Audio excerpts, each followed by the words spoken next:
Hi, everyone. My name is Val Sparopoulos. I am one of the owners here at The Centered Life.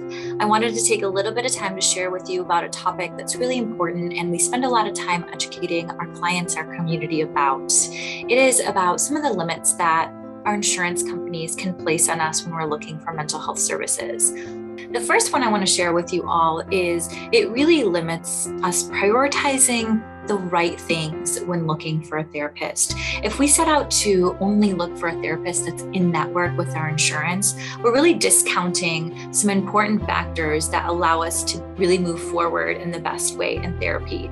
And those factors are looking for a therapist that's highly trained in the area that we're looking for support in, as well as finding a therapist that we really fit with. Our medical system and our insurance companies have really specific guidelines about the types of diagnoses that will be covered by insurance, as well as the types of treatment that you can receive from your therapist.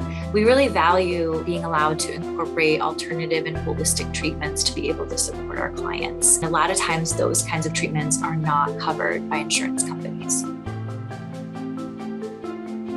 There are many laws that protect your medical information from other people having access to it. When you use your insurance benefits, your insurance company has access to your diagnosis code, oftentimes your treatment, and sometimes even some of the documentation that your therapist keeps on a regular basis. Sometimes that's okay with people. Oftentimes people really want 100% full privacy and confidentiality of their record. If you have any questions about any way that we can educate you about using your out-of-network, or if you have any questions about how to use insurance for your mental health, please feel free to reach out. Thanks so much.